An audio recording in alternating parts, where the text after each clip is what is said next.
It is that time for us to start digging in and digging deeper into what's going to help us manage our careers and go further, go faster, go with support. So, tonight, tonight I am talking to you from a cubicle space in Boston. So, I had to do some traveling this week, and as happens when you travel, sometimes timelines shift and things don't always happen quite according to how you plan them. And so I thought I would be talking to you tonight from my hotel room, but no. I am here in a workspace in a private cube here, and it's okay. We're going to roll with it and we're going to do Training Tuesday from here. So, extremely happy to have you guys here joining me tonight. As always with Training Tuesday, we are going to focus on a particular topic that has actually come up, not in the poll that I ran a couple months ago, but I don't think it came up in the poll, but it's definitely come up in some recent conversations with some of my clients. So I wanted to be sure that we tackled it. And what came up was this whole concept of managing up. What does it mean? How do I do it? Why would I do it? Right? All the questions around we have this boss, or sometimes it's a team, right? It's not just one boss, it can be a team of bosses. And we have to figure out how we navigate them as well as navigate the rest of our career, right? Because often our boss and sometimes the entire executive team or leadership team can have a significant impact on what happens with our career and how fast and how far do we go. So whenever I think about this concept of managing up, I think about Mike, the golden retriever. And I think I mentioned him in one of the postings I put for tonight's training. But I think about him because it was such a great lesson. So I was working, it's a long time ago, working at this high-tech company. In fact, we were one of those high-tech companies who was part of the high-tech bubble back in the early 2000s, right? So we're talking 20 years ago. And I was in a management role, and I had a counterpart, Bob, who was also a manager, and Bob and I were like a tag team, right? We worked really well together. Our groups collaborated very well together. But we had this boss named Mike, who we referred to as the golden retriever. And we called Mike the golden retriever because just no matter what the CEO said to do, no matter what he said, Mike just did it. And Bob and I would sit there in the meetings with him and go, but Mike, and Mike was our director. So we were managers, Mike was our director. And we'd sit there in meetings with him and go, but Mike, that doesn't make sense. Or that's not a very smart strategy. What about this? And we were probably, to Mike, we were probably very argumentative, right? He probably wasn't always thrilled to have us, but we were trying to think through what we thought was the best strategy for the marketing plan or the direction we were going with an acquisition, or what was the smartest approach for this campaign we were going to run. And since our teams collaborated so much, we spent a lot of time talking with each other about what we thought we should do, and then we would take it to Mike, and Mike would come back and say, nope, the CEO wants us to do X. So this was a smaller startup company. There were maybe around 100 to 150 employees. I don't think there were more than that. But nope, that's not what he wants us to do. So we have to do what he says. And we'd be like, but he's out of touch with what he's saying. This doesn't make sense. And didn't matter. And Mike was the nicest guy. Director Mike was the kind of guy you wanted to go have a beer with after work. You sit around and you chit chat about life and things. He was great, incredibly nice. But as a director, Bob and I were always just looking at each other going like, how did he get this job? He doesn't seem to know what he's doing. He never has his own opinion. You know, every time the CEO says, go do this thing, he just does it. He just does it without thinking. Or maybe he's thinking, but he's certainly not questioning it. He's not pushing for anything different. So we were just like, this is ridiculous. So 6 to 8 months into my tenure there,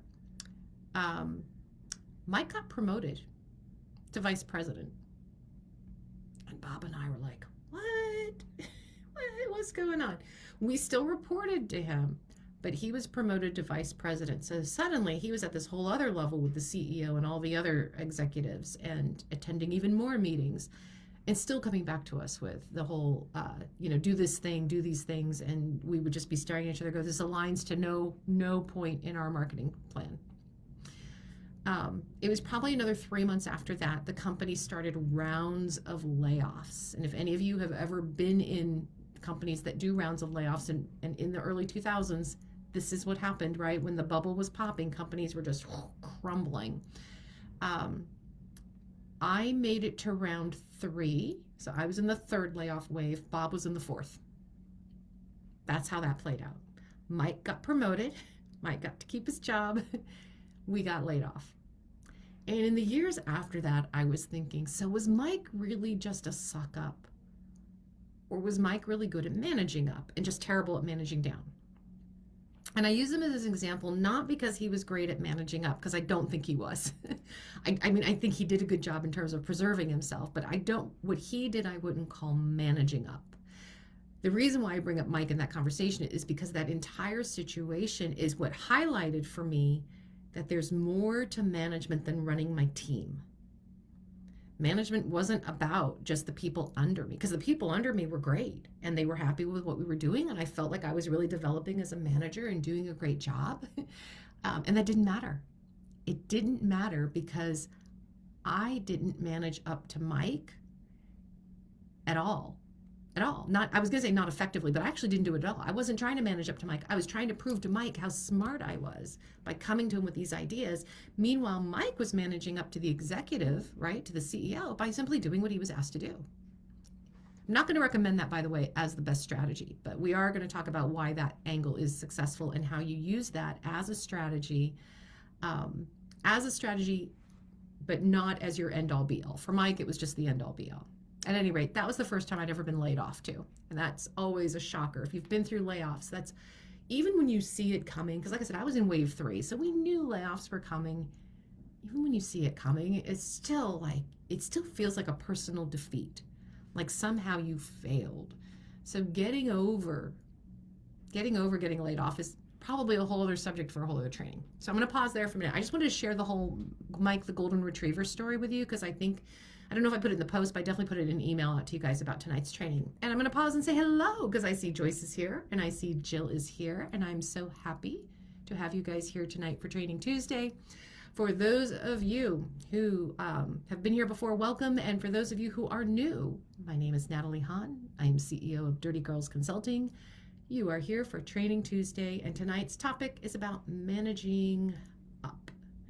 And hey, Heather, good to see you. And so Joyce and Jill and Heather and anybody else, you're all doing exactly what I want, which is ask questions, say hello, share your stories. As interactive as this can be, the more fun the conversation is for all of us.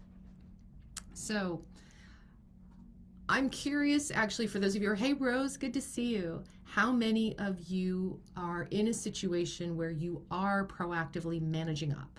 Are you? Are you proactively managing up? Are you thinking about managing up? Where are you at with that? If you don't mind just dropping in the chat I'm managing up now, or I'm thinking this is a strategy I need, or even for me, it was like, I wish I had done this better in the past. I would love to hear kind of where you're at, because what I want to talk about tonight is sort of breaking down what managing up really means, so the impact it can have, and what are some things to do, right? I think I've got 5 tips tonight for what you keep in mind when it starts to managing up. Hey, Regina, good to see you. So Heather is, I need to use this. So this is I need to figure out how to deploy this now, right, category. So many times when we think about managing up, I think about Mike the Golden Retriever, because we think about it in terms of, I have to suck up to my boss more. I have to be more of that yes man, right? Or yes woman, I guess in our case. And I have to please my boss. There's an element of truth to that. But it's not, I have to please my boss to do everything they say. And that's kind of what I want to get to. Because then we're just a doormat. Then we're like Mike. We don't have an opinion. We don't take a stand. We're not recommending what's actually best for our boss or for the company. We are simply doing what they want so they don't get mad at us.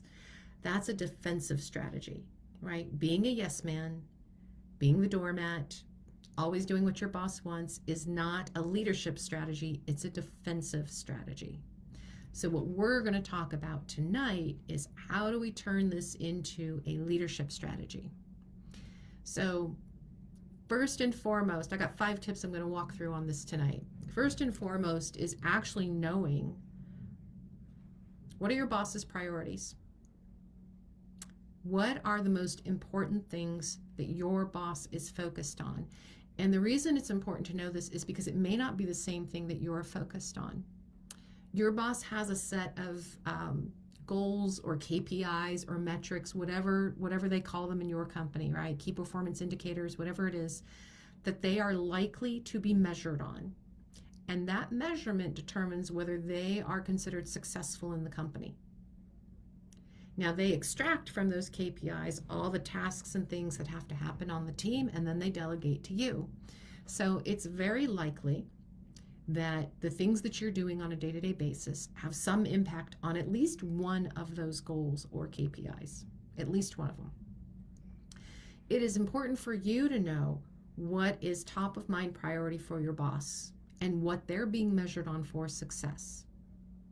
Because when we're managing up, we need to be thinking about what's important to them so that we understand how to best support them in that model. So Regina, I'm going to take a second to read your comment here. I don't really know if I started a new job. I'm finding it challenging to establish a relationship remotely. Ah, okay. So remote, actually, this is actually great for remote as well. And you point to a great thing, Regina, because so many more jobs these days are remote, right? So many of the jobs these days are this. We're talking over Zoom. We're talking over a live chat tool. There's IMing involved. And conversations when you have the layer of the interpersonal removed are actually much harder to get through. And so this would be another reason why the skills around managing up would be critically important to you being able to establish more of an interpersonal connection with whoever's on the other side, but especially your boss, right? Taking the time to get to know that other person. So number one is to get to know what's on your boss's to-do list. What's on her priority list that she's getting measured against that's top of her mind? Because that's always a good reminder that what your priorities are and what's at the top of your list may not be hers.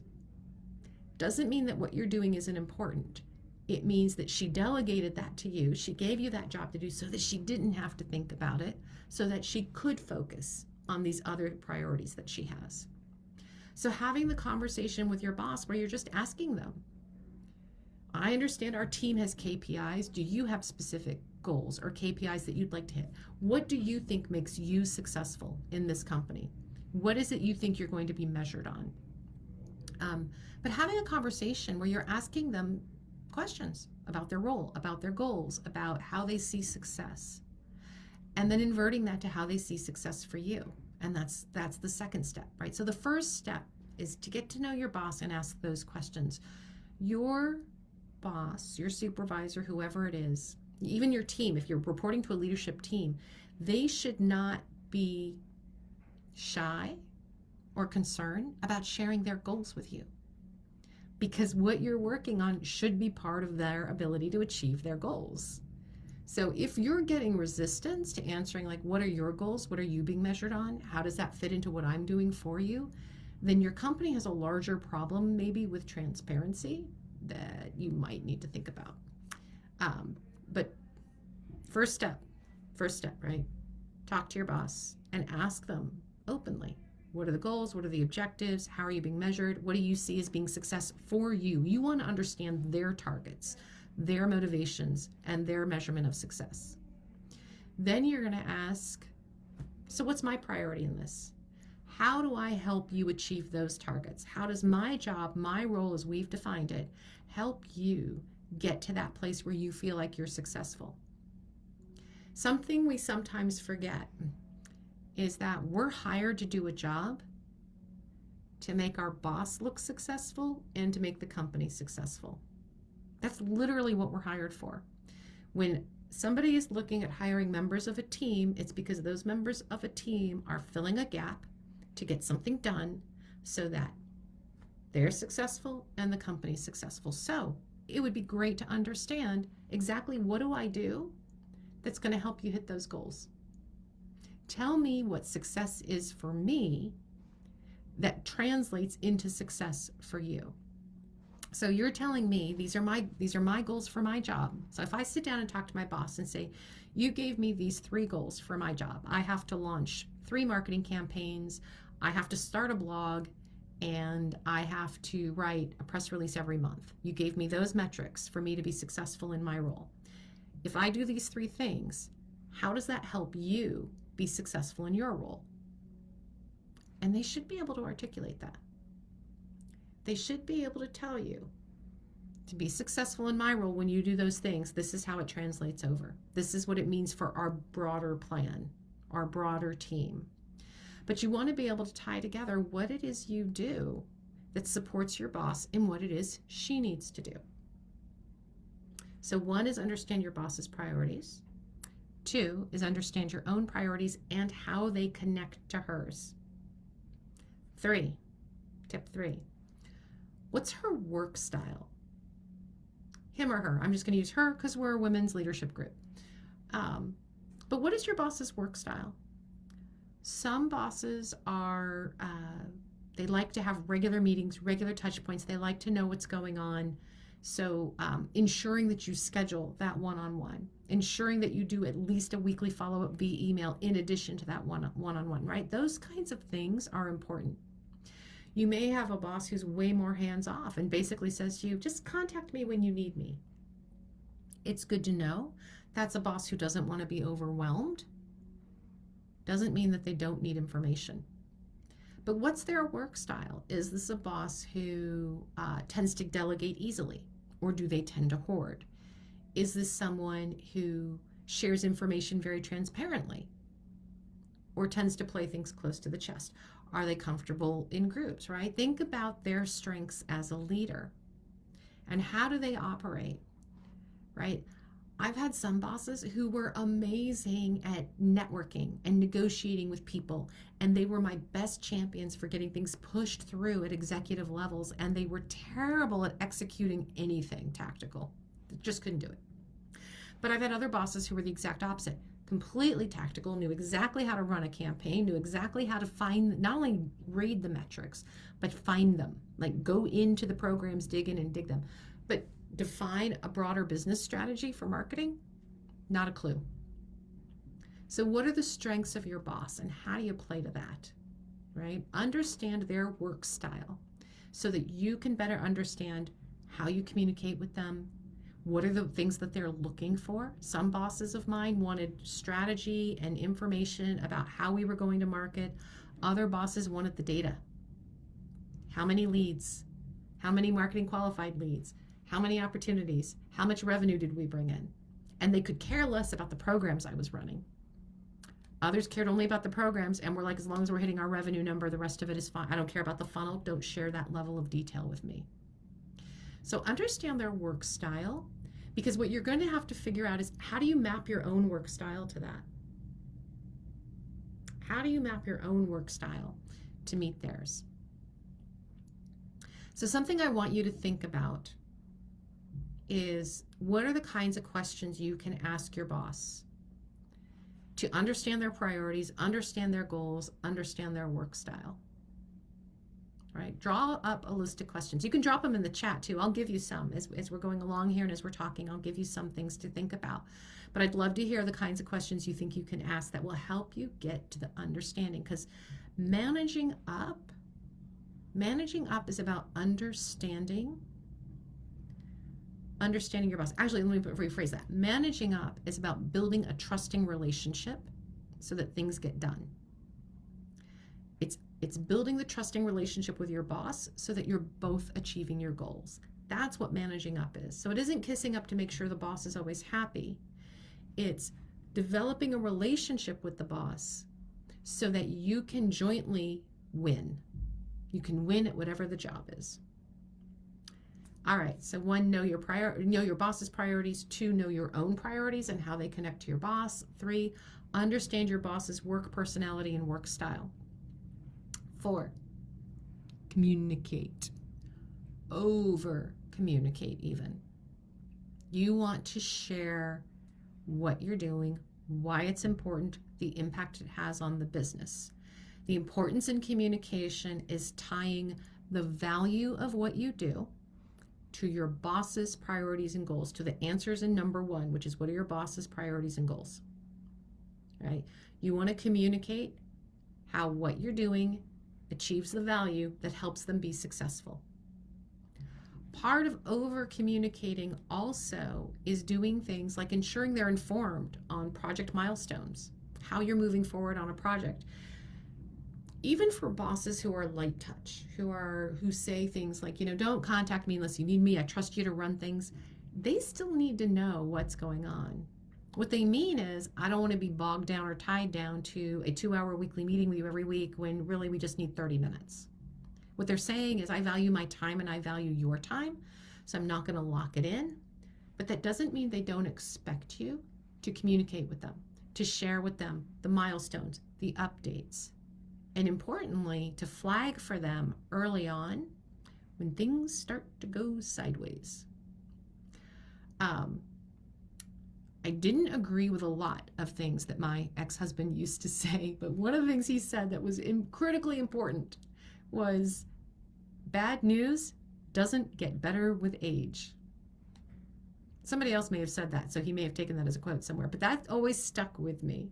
At some point, I don't even know what we were having an argument about, but it was something, and it was something that clearly I had not told him, and I kept waiting for the right time, and his response to me was, listen, bad news does not get better with age, and he was right.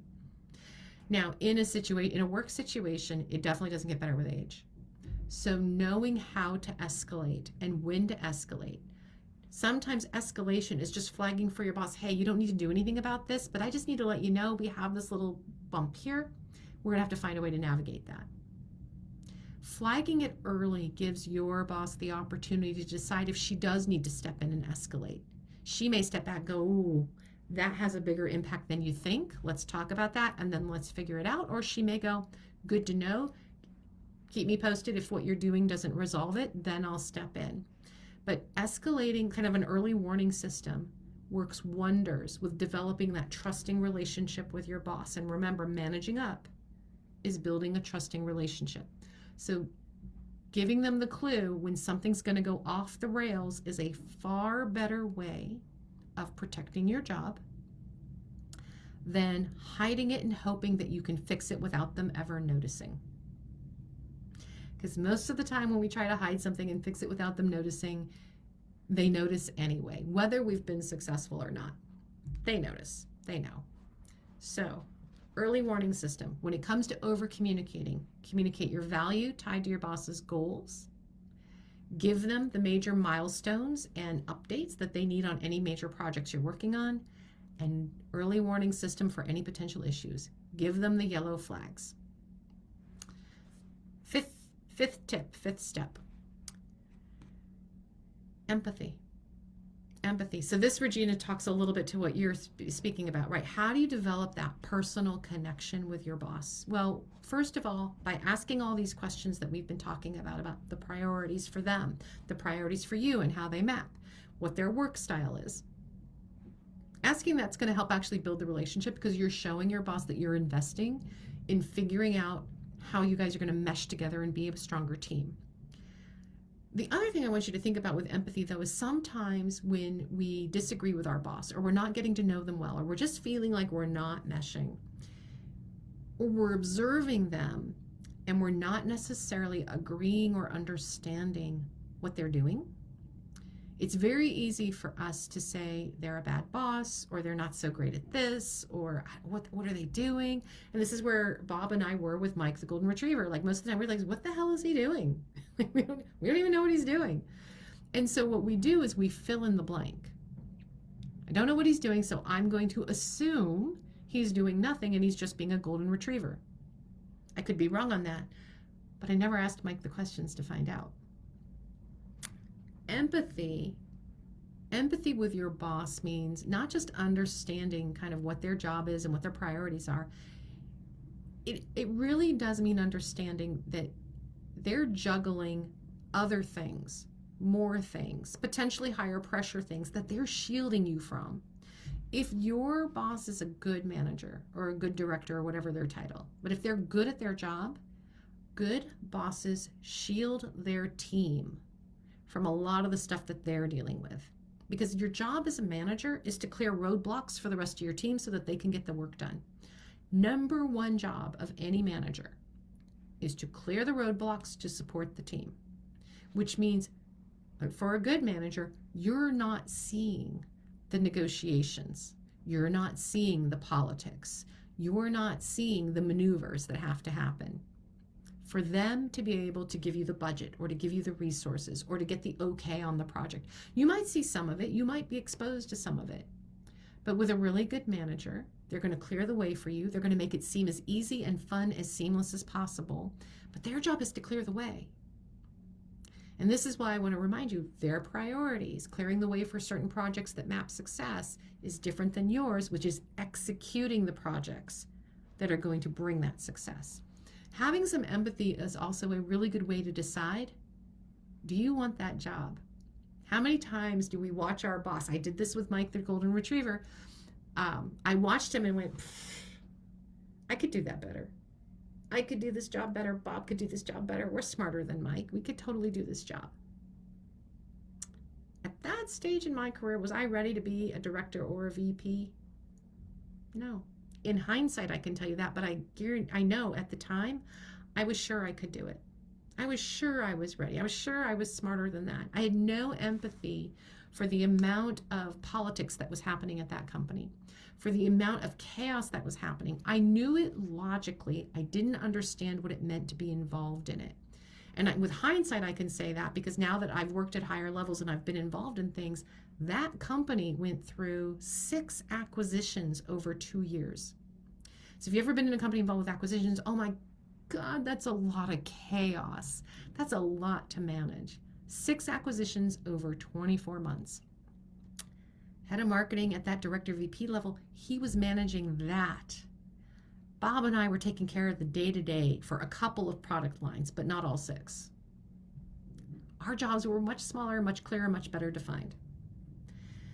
I had no empathy for the amount of stress he might be having that might have him say to the CEO, yeah, those things you went on, fine. Yes, yes, yes. I'll yes you to death on those, because he might have had other projects and other strategies going on that he needed the CEO's buy-in for. And just the stuff that Bob and I were working on were not as high on his priority list. But I had no understanding of that, so I had no empathy for it. When we can have a little bit of empathy for understanding what's stressing our boss out, the pressures that they're facing, the things that keep them up at night, it makes it a little easier for us to actually execute against our roles, knowing that this is how I can make your life a little easier. This is how I can ensure that we're hitting our goals, we're hitting our objectives, and that we're doing it in a way that builds our rapport and our ability to work together. Because when you feel supported by me, you're going to reciprocate and you're going to support me. So managing up is building the relationship. It's building a trusting relationship, a bond between you and your boss, so that you're both working together to head towards those goals, and that you're developing a level of trust that you can have the transparency to have those conversations. So the five steps were: know your boss and your boss's priorities, know your own priorities and how they map to your boss, understand your boss's work style so that you can manage your own to get along with that, over communicate, including not just your value to your boss's goals, but also what the milestones are for the projects you hit, and the early warning system for things going sideways. And finally, the empathy. Try to get a feel of what your boss is dealing with and what your boss is going through. It will completely change your approach to your boss when you are stressed, when you are hitting up against things that aren't working in a project you're working on, and you've got to figure out why your boss is not supporting you as well as they should, or as well as you think they should. So that's really it. That's really it for tonight. It's managing up, is building trust with your boss. It's making sure that how do we build trust with anybody? How do we build trust with anybody? We're curious about them. We ask them questions. We try to understand them, and then we support them in what we understand. So when you think about, and this, like I said, brainstorm the questions you might ask your boss. Ask them, what's on your plate?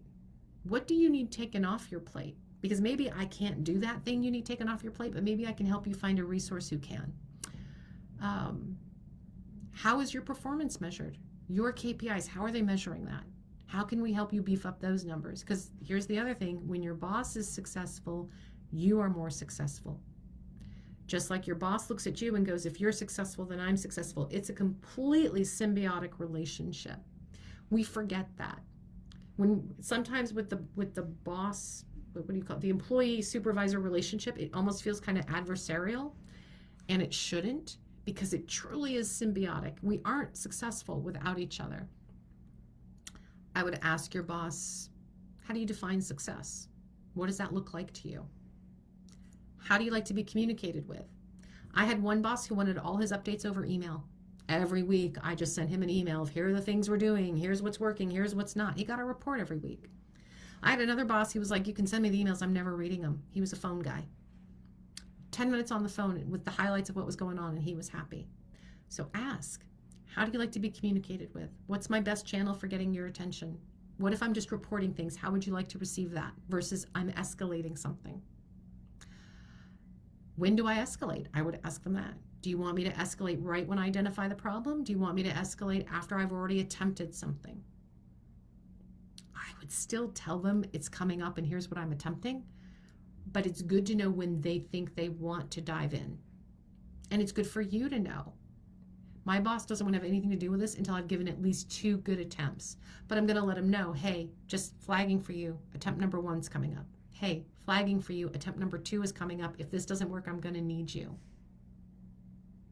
You're sharing with them the full picture of how you are supporting them to be successful. So I'm going to open the table here. Any questions about managing up and how do we build trust? How do we build a better relationship with our bosses, our supervisors, our executive team, whoever it is that you're reporting to? Because if you don't have questions, I'm going to leave it here tonight with how we manage up, how we build trust. If you would like to dig deeper on how we manage up and how we build trust, as always, I want to invite you to have a one-on-one conversation with me, the Dirty Girl Mini Dig. It is a 15-minute conversation where we can talk more deeply about your specific situation and get you into an action step to move a little bit closer to managing up better or managing yourself better, whatever your challenge is. So Heather's got a question. I can manage my customers, but never thought to manage my boss. The funny thing is sometimes we think about managing bosses, we think about it in terms of helping them help themselves.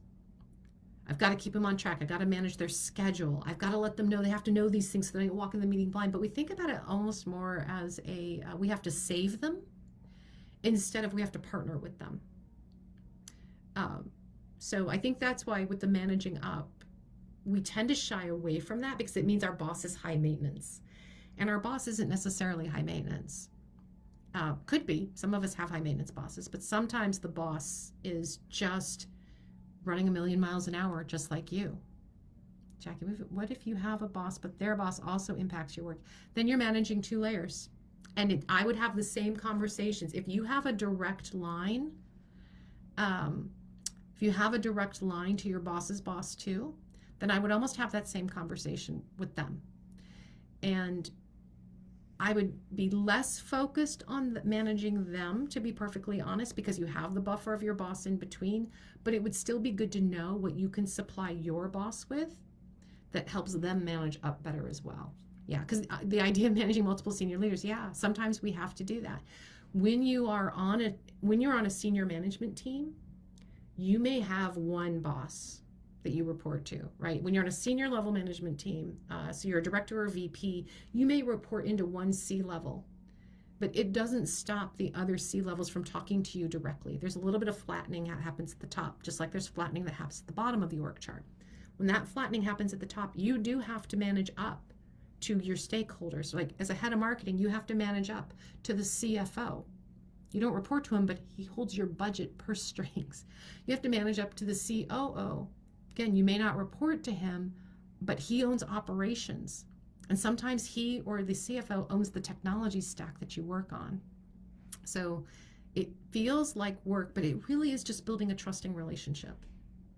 If you can think of it more as, I don't have to manage these people as much as I have to understand them and build that layer of trust, then it's easy because you know what they're looking for. You know what they want. You know what their triggers are. You know what they're all being measured against. And now you know how you can best work your role to support them. And in supporting them, you are supporting you and you are supporting the next step of your career. That was a great question, Jackie, or comment. So, but yeah, as you go up the food chain, you're actually managing more high-level people. So the more you can build trust with them, the better it is. All right, ladies, thank you for joining Training Tuesday tonight and talking about managing up. If you'd like to have that one-on-one chat, it's the Dirty Girl Mini Dig, where we're going to talk one-on-one about how we get you moving further towards your goals. Drop the word dig in the comments, and I will be following up with you to schedule that time. So it's dig for the Dirty Girl Mini Dig. It's a free 15-minute coaching conversation, and that's all it is, a coaching conversation to help you move closer to your goals. And I hope you enjoy the rest of your Tuesday night.